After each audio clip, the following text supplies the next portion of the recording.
भक्तों को जय श्री राम। मैं विपिन शास्त्री, श्री दुर्गा माता मंदिर, आशियाना कॉलोनी, लुधियाना, पंजाब। गुरु विपिन शास्त्री चैनल के माध्यम से आप सभी भक्तों के बीच शिव महापुराण व्रत कथा लेकर उपस्थित हो रहा हूँ। कथा श्रवण करने से पहले हम अपने गुरु महाराज इष्ट देव का ध्यान करते हैं। कर्पूर गौरम करुणावतारम संसार सारम भुजगेन्द्रहारम सदा वसंतम हृदयारविंदे भवम भवानी सहितम नमामि। 15वां अध्याय।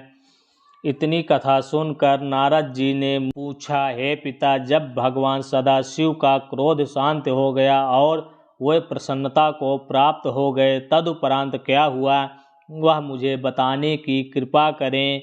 ब्रह्मा जी बोले, हे नारद, जब भगवान सदाशिव मुझ पर प्रसन्न हुए और उन्होंने मेरे वीर को पृथ्वी पर चमकता हुआ पड़ा देखा तो मुझसे कहा, हे ब्राह्मण, यह वीर अत्यंत तेजस्वी दिखाई देता है, अतः इसे नष्ट नहीं करना चाहिए।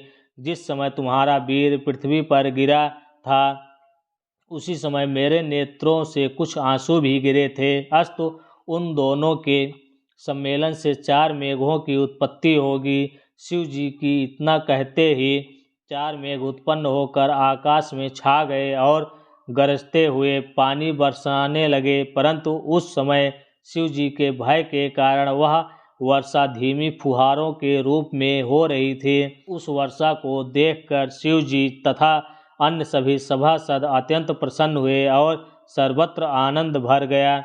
तदुपरांत शिव जी की आज्ञा अनुसार विवाह की अन्य रीतियां पूरी कराई गई।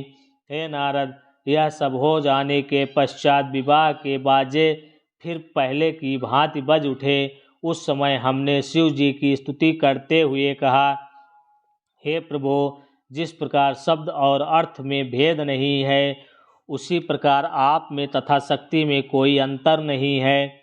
आपकी महिमा अप्रमेय है। आपके चरणारविंद की कृपा से इस संसार में किसने क्या नहीं पाया। आप संपूर्ण जीवधारियों के पिता हैं और भगवती शक्ति संसार की माता हैं। इस स्तुति को सुनकर शिव तथा शक्ति अत्यंत प्रसन्न हो हम लोगों पर कृपा दृष्टि की वर्षा करते हुए कैलाश पर्वत को चल दिए। हे नारद, उस समय की शोभा यह थी कि शिव जी के सिर पर छत्र शोभित था और देवतागण दोनों ओर खड़े हुए उनकी स्तुति कर रहे थे। शिव जी ने कुछ दूर आगे जाकर दक्ष तथा अन्य सब देवताओं को विदा कर दिया और स्वयं शक्ति एवं अपने गणों सहित कैलाश पर्वत पर जा विराजे। जब शुभ लग्न में शिव जी और सती ने अपने भवन में प्रवेश किया, उस समय चारों ओर से जय जयकार की ध्वनि सुनाई पड़ने लगी। मैंने तथा विष्णु जी ने शिव जी एवं सती को एक ही सिंहासन पर बैठाया। उस समय नृत्य गायन एवं मंगलाचरण होने लगे।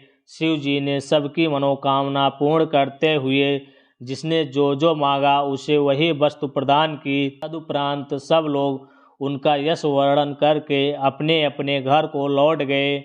मैं तथा विष्णु जी भी उनकी आज्ञा प्राप्त कर अपने लोक को लौट आए। हे पुत्र, इस प्रकार मैंने शिव जी के विवाह के लिए अनेक उपाय किए, परंतु मेरा कोई बस नहीं चला। जब साक्षात आदिशक्ति ने प्रकट होकर उनके लिए तप किया, तभी शिव जी ने उन्हें स्वीकार किया। भगवान सदाशिव का यह चरित्र प्राणियों को मुक्ति देने वाला है। शिव जी का विवाह हो जाने पर मेरे हृदय का दुख दूर हो गया। इस प्रकार श्री त्रिशूलपाणी सती के साथ विहार करते हुए कैलाश पर्वत पर रहते थे और सृष्टि के उपकार के निमित्त अनेक प्रकार की कथाएं कहते थे। जो मनुष्य शिव तथा सती के विवाह की इस पवित्र कथा का पाठ करता है, वह संसार में इच्छित आनंद को प्राप्त कर अंत में मुक्ति पाता है। शंकर भगवान की जय।